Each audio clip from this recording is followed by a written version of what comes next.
Bank থেকে ঋণ নিয়ে, বিদেশে ঋণ নিয়ে দেশ চালাতে হচ্ছে। দেশের অভ্যন্তরে যে অবস্থানে আমরা চলে গেছি আজকে, এটার সমাধান তো বাইরের কেউ করতে পারবে না। চুক্তি করলে তো দেশের এই মৌলিক সমস্যার তো সমাধান হবে না।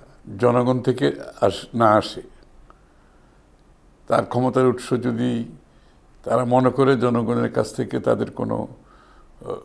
জনগণ তাদেরকে নির্বাচিত করে নেয়, এবং একটা অনির্বাচিত অবৈধ সরকার যাদের ক্ষমতার উৎস জনগণ থেকে আসে নাই, তাদের নির্ভরশীলতা স্বাভাবিকভাবে অন্য জায়গায় চলে যায় ক্ষমতায় থাকার জন্য। এবং সেটাই দুঃখজনক যে বাংলাদেশের আজকে বর্তমান অবস্থা যে কোন গভীরে গিয়েছে। রাজনৈতিক সংকট, একটা অনির্বাচিত একটা অবৈধ নির্বাচন করে ক্ষমতা দখলের একটা প্রক্রিয়া, জনগণকে বাইরে রেখে দেশের অর্থনীতি বড় ধরনের সংকটে আছে। দেশের তহবিল খালি করে ফেলেছে, ব্যাংক খালি করে ফেলেছে, রিজার্ভ খালি করে ফেলেছে, টাকা ছাপিয়ে দেশ চালাতে হচ্ছে। ব্যাংক থেকে ঋণ নিয়ে, বিদেশে ঋণ নিয়ে দেশ চালাতে হচ্ছে। প্রয়োজনীয় নিত্য প্রয়োজনীয় দ্রব্য সহ এগুলো আমদানি করতে পারছে না ডলারের অভাবে। টাকা পয়সা সব লুটপাটের মাধ্যমে বিদেশে পাচার। প্রতিনিয়ত দেশে যে খবরগুলো এখন বেরোচ্ছে, চরম দুর্নীতি। তাও তো এটা আমি বলবো সমুদ্রের একটি সমান, একটা বিন্দুর সমান। সত্যিকার অর্থে এই দুর্নীতি আরও অনেক গভীরে।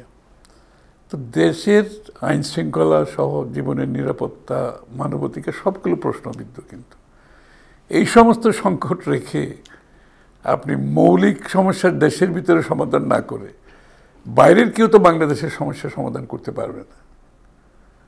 আপনার ঢালাইয়ে দৃঢ়তা, নির্মাণে নিশ্চয়তা, প্রিমিয়ার সিমেন্ট, ঢালাইয়ের রাজা। দেশের অভ্যন্তরে যে অবস্থানে আমরা চলে গেছি আজকে, এটার সমাধান তো বাইরের কেউ করতে পারবে না। আপনার দেশের ভিতরে যদি রাজনৈতিক সংস্কার করতে না পারেন, অর্থনৈতিক সংস্কার করতে না পারেন, এই চরম দুর্নীতি, টাকা বিদেশে পাঠানো, দেশের সমস্ত প্রতিষ্ঠানগুলোকে ধ্বংস করে দেওয়া, জনগণের অধিকার লঙ্ঘিত করা, জীবনের নিরাপত্তা প্রতিনিয়ত প্রশ্নবিদ্ধ। আপনি ফান্ডামেন্টাল মৌলিক সমাধান না করে দেশে বিদেশে দৌড়ে তো কোনো লাভ হবে না। এটাই হচ্ছে মূল কথা। এবং দেশের ভিতরে সব ধ্বংস করে দেওয়ার কারণে কিন্তু এখন দেশে বিদেশে এই যাওয়ার যে একটা পড়েছে, কি বলে, হিড়িক পড়েছে।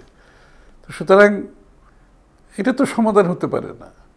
এটা হয়তো ক্ষণস্থায়ী হতে পারে, কিন্তু এই সমাধান তো দীর্ঘস্থায়ী হতে পারে না। এটা বাংলাদেশের জনগণের জন্য ভালো না, দেশের জন্য ভালো না। 15 বছরের সমাধান হয়নি।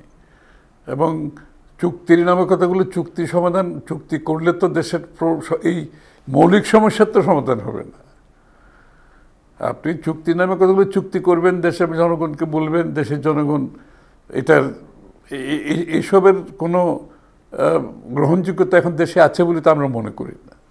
এই চুক্তি করে এসে আপনি বলবেন যে এতগুলো চুক্তি হয়েছে, এতগুলো এমই হয়েছে, এতগুলো হয়েছে, এগুলোর তো কোনো, আপনি মৌলিক সমস্যার সমাধান না করে সেটা রাজনৈতিক, অর্থনৈতিক, সামাজিক, যে দেশের মানবাধিকার, আইনের শাসন, জীবনের নিরাপত্তা, দেশের সামগ্রিক অর্থনীতি একটা এখন ধ্বংসের পথে।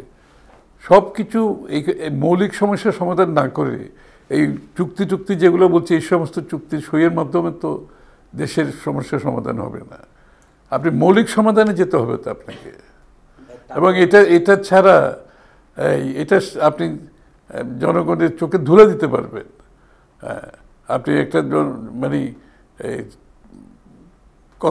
কতগুলো কথা বলতে পারবেন, কিন্তু এগুলো তো বাংলাদেশের মানুষেরও সমস্যার সমাধান হবে না, দেশেরও কোনো সমস্যার সমাধান, এবং এটা গভীরে যাবে। আপনি দিনের শেষে দেশের মালিক যারা, তাদের সমস্যার সমাধান না করে অন্যের উপর নির্ভরশীল হয়ে যদি আপনি ক্ষমতায় টিকে থাকার চেষ্টা করেন, সেটাও কোনো কাজে আসবে না। মানে একটা সময় আসবে, সেটাও কোনো কাজে আসবে না।